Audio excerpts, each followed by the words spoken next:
madaxweyne xasan sheekh maxamuud jazaaka allaahu khayran ajar iyo xasanaad allah ku siiyo wasaaraddii ugu fiicnayd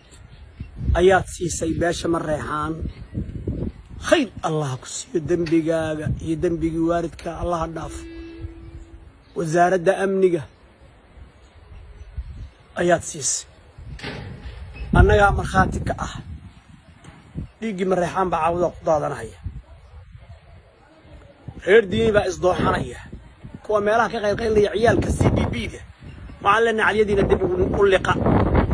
deegaankiinni waa dayacdeen dadkiinni waa dayacdeen diintiinni waa dayacdeen been iyo tuuganimo iyo wadaniyad been ah iyo xaraarad been ah iyo khayaano wasaaradda maaliyadda aad rabtaan ma lacag dacaysaan wasaaradda aad rabtaan maaliyadda ma lacagta dalka dacaysaan amni baan u baahanaa lacag ma rabno wasaaradda amniga ayaan u baahanaa